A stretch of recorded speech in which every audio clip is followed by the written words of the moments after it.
Every day. Every day at lunch, the tall man in the dirty work shirt walks into the steam table buffet, all-you-can-eat restaurant at the bowling alley, drops a quarter in the jukebox, hits the button with the number, then the button with the letter, grabs a beer from the bar, sits down at his table, alone, and listens. There is a house in New Orleans they call the rising sun, and it's been the ruin of many a poor boy. And God, I know I'm one. Then he gets up from his table, gets out another quarter, walks back to the jukebox, hits the number, then the letter, and does it all over again. And again. And again and again. Oh, mother, tell your children not to do what I have done. Spend your lives in sin and misery in the house of the rising sun. The fucking animals. Over and over again. House of the rising sun. 3 or 4 times a day, every day, that fucking organ solo. What the fuck is going on, man? Why so sad, huh? Why the long face, Mr. Ed? Well, this crosses my selfish 16-year-old mind. Fairly often, in June of 1986, at my summer job, at the Cloverleaf Lanes, the ye olde Irish bowling alley, just a few miles up I-95 from my house in North Miami. I come this close to sitting down at his table and asking him, you want to know real sadness, Mr. Rising Sun? Just guess which Cloverleaf Lanes busboy dreamed all junior year about going to a super cool 6-week summer high school acting thing in Chicago, but instead got a shitty letter in the mail, politely saying no, and that he's the alternate. And now, all summer long, that same Cloverleaf Lanes busboy gets to clean endless piles of smelly plates of half-eaten mashed potatoes and gravy at an all-you-can-eat Irish bowling alley buffet restaurant just off I-95 for the first half of his workday, then teaches 6-year-olds how to bowl for the second half. All while you won't stop playing House of the Rising Sun on the jukebox. Which busboy, huh? One guess, Mr. Rising Sun. One guess. Then, same as every day, Mr. Rising Sun pays his tab and leaves without me ever asking him why he's so sad and without me ever telling him why I am too. I slop the last of the lunch potatoes into the garbage and make my way out to the bowling alley, ready to teach America's next great generation how to bowl.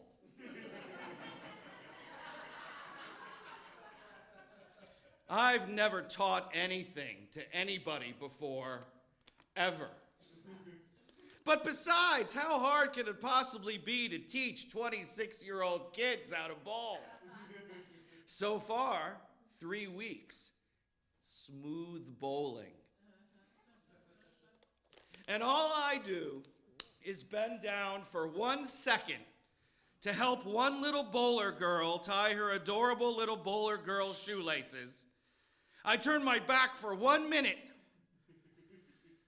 And when I turn back around, one 6-year-old boy is holding a 7-pound bowling ball over his own head, with a huge smile on his stupid little face that says, I'm gonna do it. As I reach out to stop him in sort of a total, all-encompassing vocal and physical, no! He does it. He does it. He drops a 7-pound bowling ball on his own head.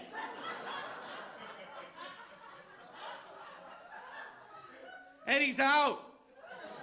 Cold. I'm sure he's dead. So I run to the snack bar and grab as many bags of crushed ice that I can carry, just in case we can save him.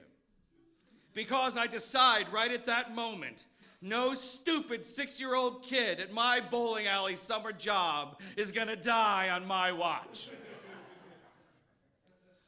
About a minute later, when the little boy comes to, he opens his eyes, suddenly realizes he's the kid who just dropped a 7-pound bowling ball on his own head, and screams bloody fucking murder till his mom comes to pick him up and take him home.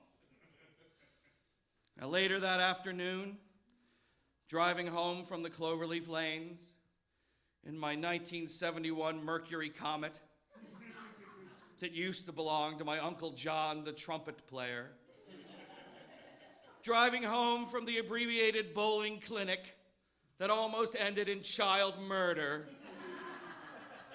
or negligent homicide, or manslaughter, or kid slaughter, or at the very least, an unflattering photo of me in the Miami Herald.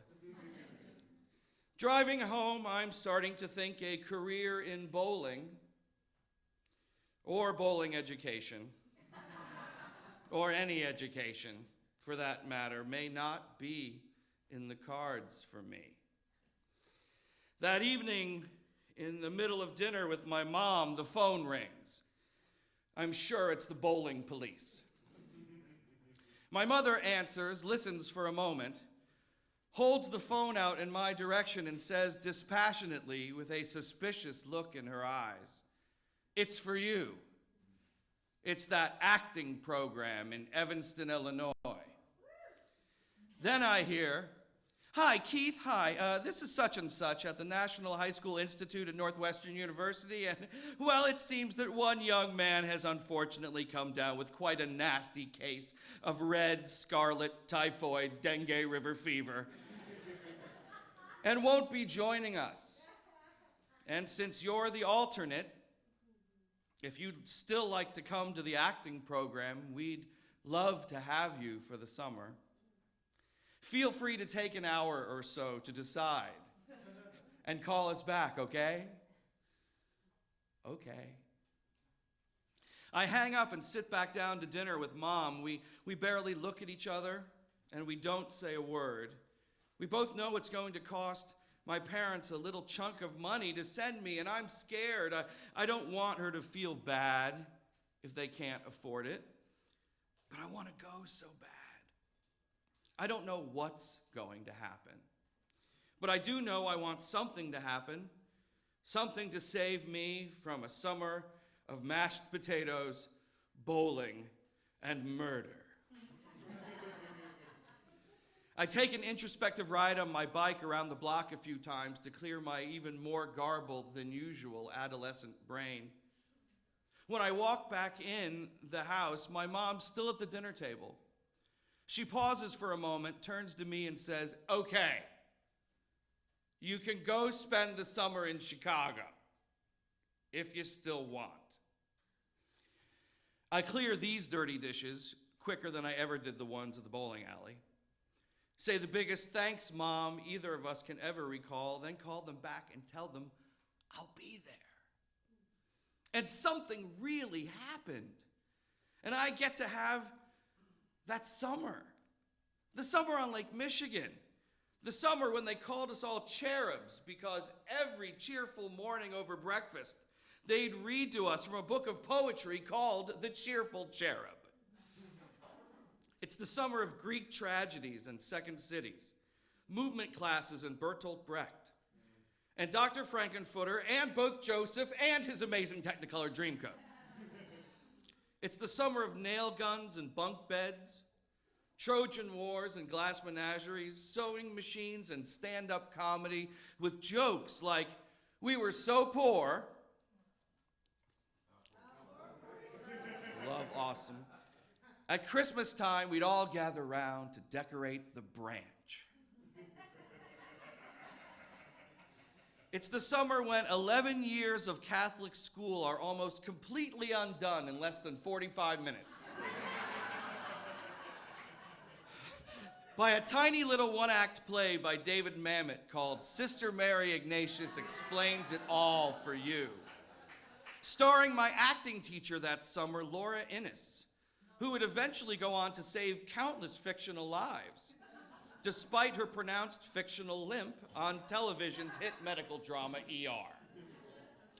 It's the summer I get hit with a Tupperware bowl. Then a can of peas hits my foot, right before I get hit with a golf ball. During a production of True West with Gary Sinise at the Steppenwolf Theater. And I know at that exact moment, I know what I want to be. It's the summer I fall in love, and I fall hard. For one perfect summer that almost wasn't, it's everything I thought being an actor was always going to be, all the time.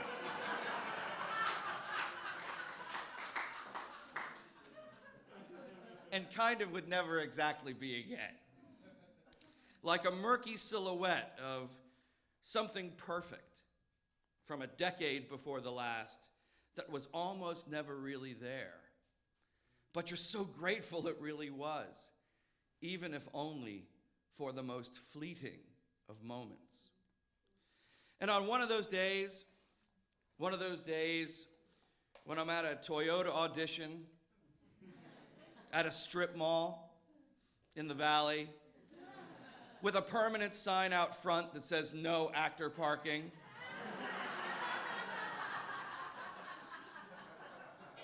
With fake buckles on my shoes, a vaguely Ben Franklin-looking costume shop powdered wig on my head, naked from the waist up. It's one of those days when I retreat to an Irish bowling alley, somewhere deep inside my mind, walk over to the jukebox, push the number, then the letter, grab a beer at the bar, sit down at a table alone, and listen. Oh, mother, tell your children not to do what I have done. Spend your lives in sin and misery in the house of the rising sun. I can listen to that organ solo forever.